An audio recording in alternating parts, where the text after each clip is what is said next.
Hi everyone, my name is Eva. I'm a freshman at the University of Minnesota, and this is my project video on how does social media impact the mental health of adolescents. In order to make this video a little more understandable, I divided it into a couple different sections. First, I will define some of the key words I will be using throughout this video. Next, I will use 6 different sources to really get into how does social media impact our mental health. Next, I will use results from a survey that I conducted to connect this question to real-life examples. And lastly, I will give some tips to parents on how to prevent and preserve the mental health of their kids, especially if they're actively using social media. So if you're a parent, I highly recommend you watch this video. Let's get started. The following definitions for anxiety, depression, and sleep loss and their symptoms can be found on mayoclinic.org, while the definitions for body image issues and what is social media can be found on wikipedia.org. First, I will discuss anxiety. Anxiety is a feeling of worry, apprehension, or nervousness, usually caused by perceived threat or stressor. While anxiety is a totally normal feeling, if it becomes common or an everyday issue, it is considered to be a mental health concern, also known as anxiety disorder. Symptoms include feeling nervous, tired, restless. There's also issues like sleep loss and some GI issues too.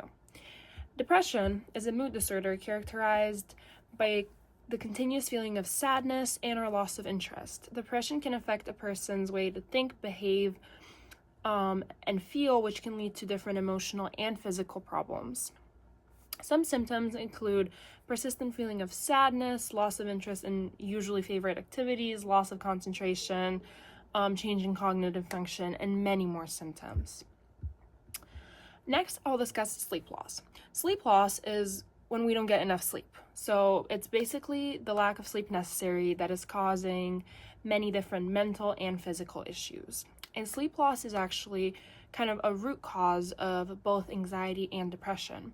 And some symptoms include daytime sleepiness, fatigue, trouble focusing, slow reaction time, headaches. Next, I will discuss body image issues. And body image issues are a very broad topic, but it is when a person consistently thinks of their body or their body image, or their appearance negatively, and it is causing them to both consciously and unconsciously alter their eating habits, exercise habits, and more.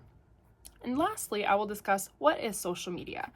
So social media in general are platforms that allow people to create and share content, build connections, engage in different communities, and we will really get into this in the next part of the video. This part of the video will use a couple different sources to address the question and give deeper knowledge on the topic. A systematic review by Koloff from 2023 states that while social media can increase self-esteem, foster social connections, and give access to crucial health information, the study also points out that social media can cause sleep loss and mental anguish and could lead to suicide and self-harm. Furthermore, the study also highlights the idea that there should be more research done on the topic of the impact of social media on adolescents. Agreeing with this study, an article from the Yale Medical Journal written by Catella states that social media is becoming concerning to the mental health of adolescents, especially with regards to anxiety depression that is caused by cyberbullying, sleep loss, and body image issues. But this article does not fail to mention that there are some benefits to social media. Another source that highlights the idea is written by KCA that states that social media causes addiction, anxiety, and sleep loss.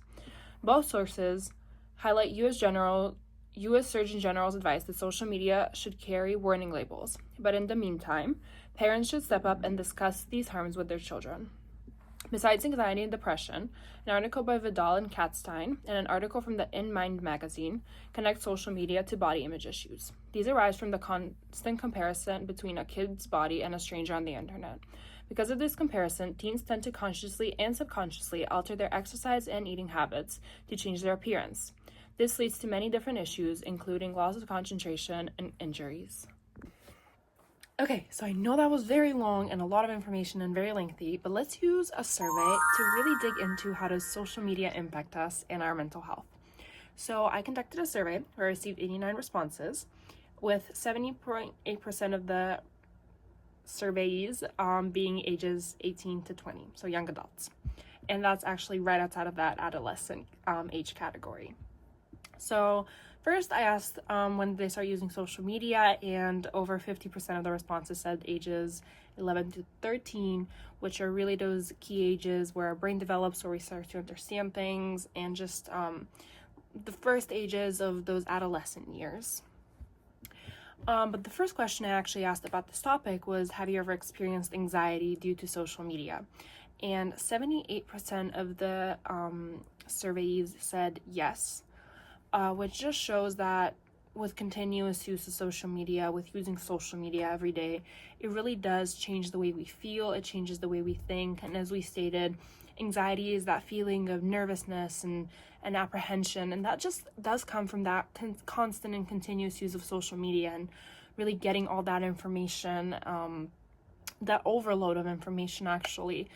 And it does make you feel anxious, and it makes you feel almost like you have so many thoughts in your brain and you don't know how to arrange them. And I mean, the survey really shows that a lot of people, a lot of adolescents, especially a lot of young adults that have used social media since they were very young, have felt this anxiety just by using it daily. The next question that I asked is, has social media ever impacted your mood negatively? And actually 83% said yes, which just further solidifies the idea that social media does impact how you feel and how you function. And I mean, saying that your mood is impacted negatively can just be so many different things.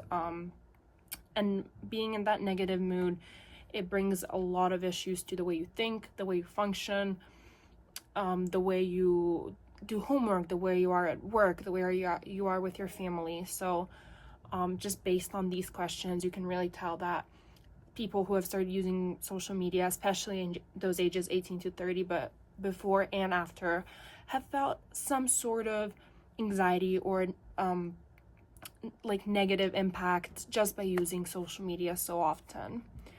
And then just for fun, I asked what social media platform they use most often, the first one being Instagram with 77.5 responses, and then TikTok with 62.9% saying that. The two sources from the Yale Medical Journal and the Johns Hopkins Medical Journal give some amazing advice on how parents can approach the use of social media. Both articles highlight the idea that parents should determine the appropriate age their children should use social media, encourage them to go outside and take breaks, as well as establish spaces that social media is not allowed in, such as bedrooms or the kitchen. Most importantly, both articles state that parents should be open to discussing the harms that social media possesses, as well as openly talking about mental health disorders like depression and anxiety. Thank you so much for watching. I hope this was entertaining and that you learned something new. Bye!